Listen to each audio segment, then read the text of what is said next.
Assalamualaikum warahmatullahi wabarakatuh. Bertemu lagi dengan Bu Irma pagi ini untuk melakukan pembelajaran hari ini. Sebelumnya, bagaimana kabar kalian pagi ini?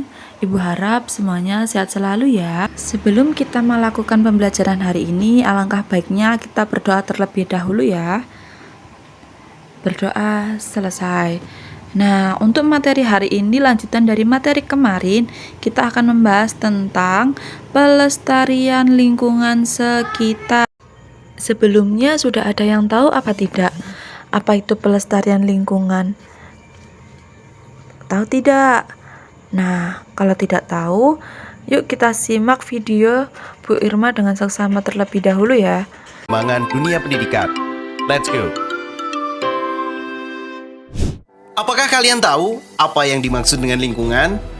Lingkungan adalah satu kesatuan hidup antara kondisi fisik yang mencakup keadaan sumber daya alam seperti tanah, air, energi surya, mineral, serta flora dan fauna yang ada di atas tanah, di dalam tanah maupun ada di perairan.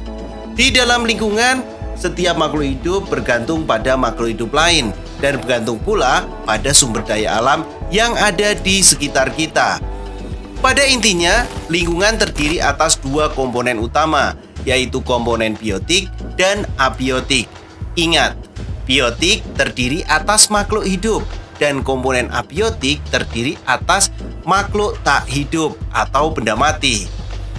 Hubungan antara makhluk hidup dengan lingkungannya, baik lingkungan yang berupa makhluk hidup maupun benda-benda tak hidup, membentuk suatu hubungan timbal balik yang rumit dan kompleks.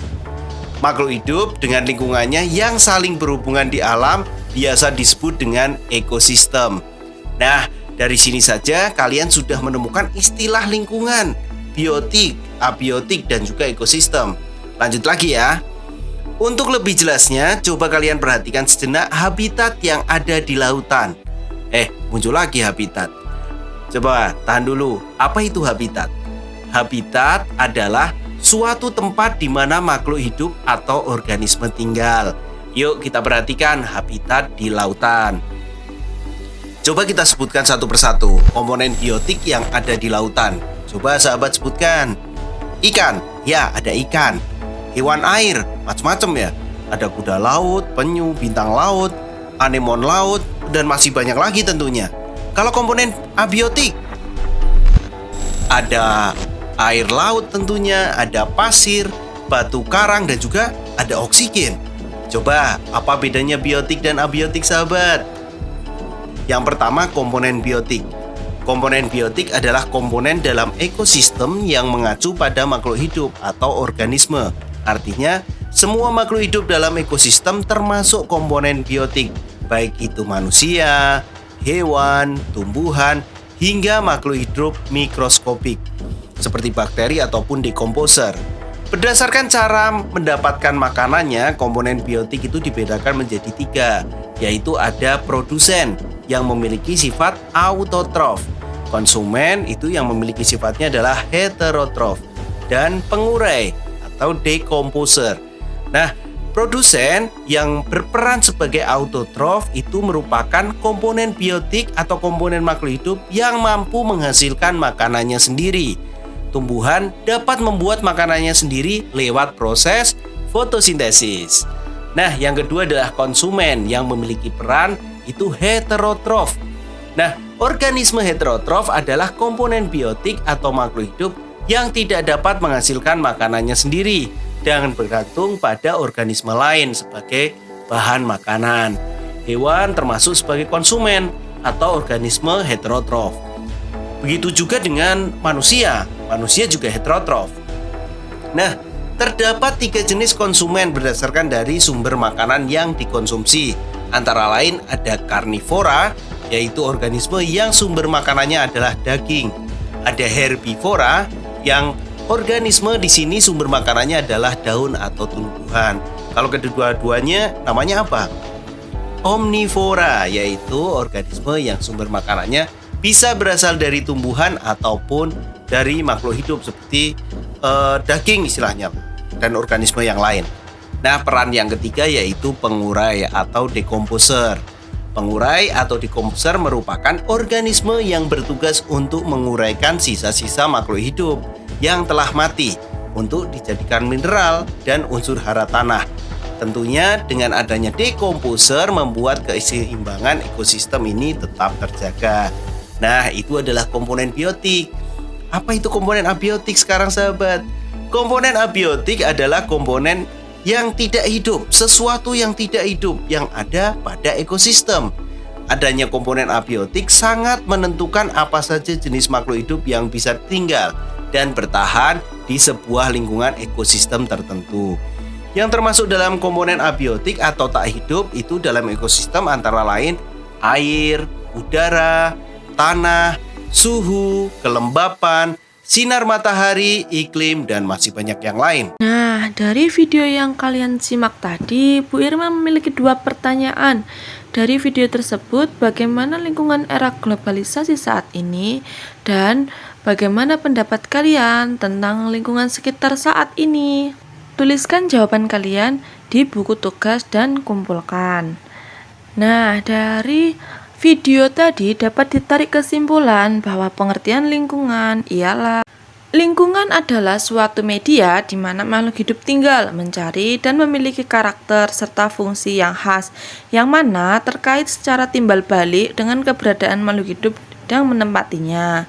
Jenis lingkungan alam itu ada air, tanah, pohon, udara, sungai, dan lain-lain.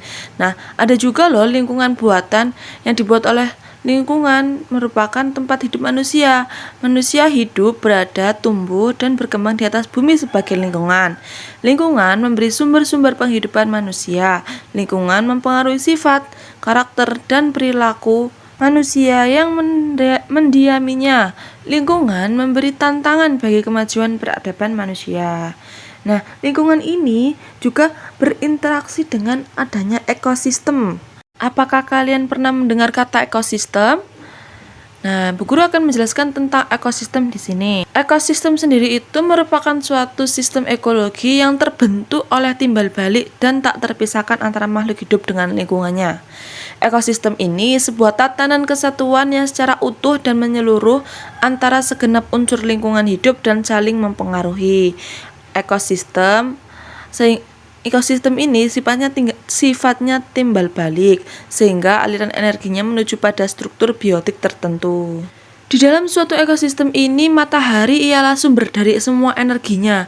Jadi, matahari itu sumber dari segala energi yang ada di ekosistemnya. Sumber energinya itu terdapat dari matahari. Dalam ekosistem, organisme pada kembang bersama-sama dengan lingkungan fisik sebagai suatu sistem. Organisme kemudian beradaptasi lagi dengan lingkungan fisik. Sebaliknya, organisme juga mempengaruhi lingkungan fisik untuk kelangsungan hidupnya. Baiklah, dari penjelasan mengenai materi lingkungan dan ekosistem yang tadi Ibu jelaskan dan dari tontonan video, apakah yang dapat kalian simpulkan? Setelah memberikan kesimpulan, Ibu akan memberikan tugas harian hari ini.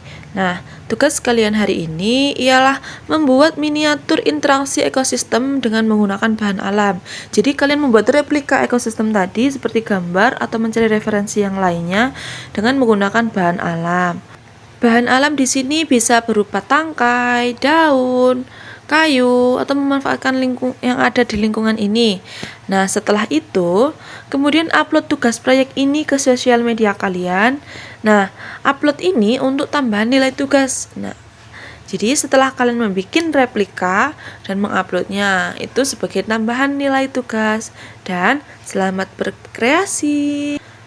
Oke, sekian penyampaian materi hari ini. Semoga materi hari ini bermanfaat. Dan jangan lupa tugas yang diberikan Ibu Guru ya. Ibu Guru akhiri. Wassalamualaikum warahmatullahi wabarakatuh. Selamat mengerjakan tugas dan selamat berkreasi. Semangat anak-anak.